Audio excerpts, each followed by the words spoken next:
Hello everyone, this is Lakshmi Gayatri from ECEA. My roll number is 20BQ180459. My topic is nanomaterials. The nanomaterials is the materials which fall into the nanoscale is considered as nanomaterials, and these are in the size of 1 nanometer to 100 nanometers.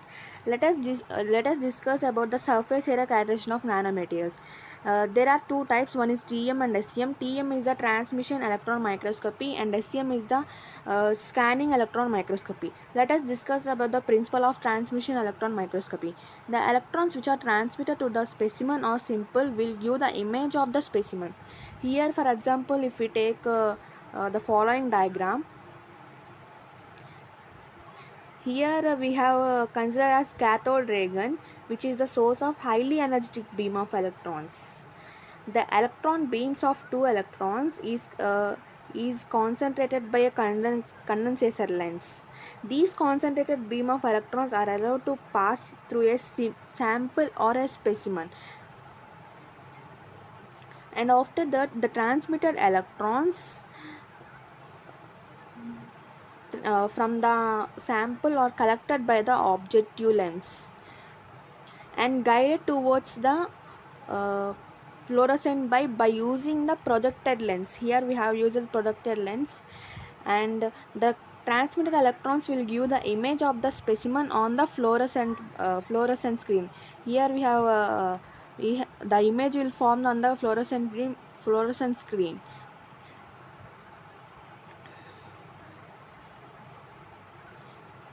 There are four applications. First one is the structure of specimen,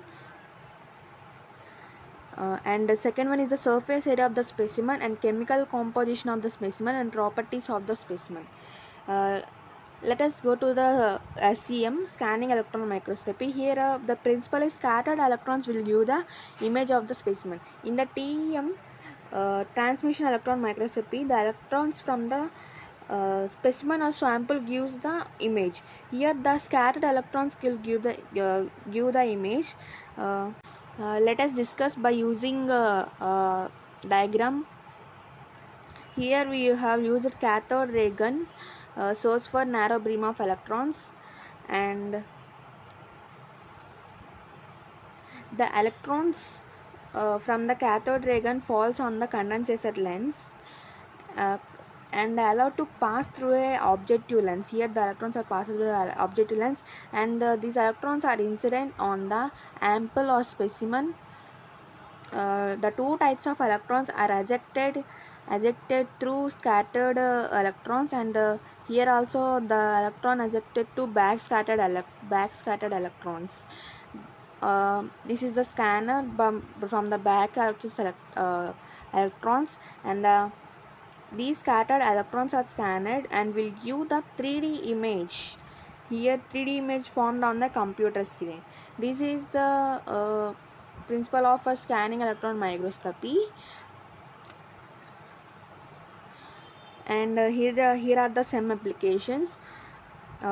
First one is structure of specimen and surface area of specimen and chemical composition of specimen and properties of specimen. The applications of TM and SEM are both same. The principles we have used in the TM and SEM are slight different. And let's discuss one of the method of surface area characterization, that is by Barnier, that is BET absorption theorem. Let us discuss the postulates of BET absorption isotherm. According to BET, absorption of gases on a solid surface is a multi-layer phenomenon, and they consider as Lingemann absorption that absorption is a unilayer phenomenon, and each and every layer in the multi-layer should be treated as a unilayer. Here this is the main point. Each and every one layer is treated as a unilayer in according to BET absorption isotherm. There is a dynamic equilibrium exists between the successive layers. The rate of evaporation from the first layer is equal to the rate of condensation of the next layer. Here the rate of evaporation of first layer is equal to rate of condensation of next layer, and here there are multi layers. Absorption of hydrogen gas on a nickel surface and absorption of gas on a particular nanomaterial surface. Here it is the mono layer. Here the uh, uh, the hydrogen gas is filled completely, and it is double layer, the multi layers of double layer, triple layer, and fourth layer. And based on the above postulates, the BET adsorption isotherm derived an equation known as BET equation, and the equation is derived from the following diagram. Here we have drawn they have drawn a graph. This is direction of x, and this is the x by 1 minus x into v. The graph the slope of the graph is c minus 1 by cvm, and intercept is the 1 by cvm. With the help of diagram, the following equation is arrived, that is x by 1 by 1 minus x into v equals to c minus 1 into cvm x plus 1 by cvm. The y-intercept, uh, 1 minute. The y-intercept is equals to slope into x plus intercept. This equation represents a straight line having an intercept y equals to mx plus c. Here where x equals to p by p naught, that is relative vapor pressure, and p is the pressure exerted by the gaseous molecules, and p naught is the applied pressure, and v is the volume of the gas, hydrogen gas, and vm is the volume of monolayer, and the c is the BET coefficient.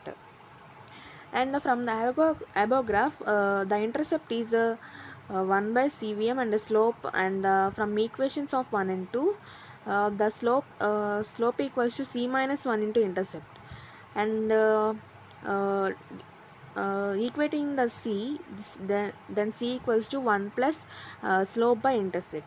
That means from the BET coefficient c, the volume of monolayer intercept is equals to 1 by cvm, and vm equals to 1 by c into intercept.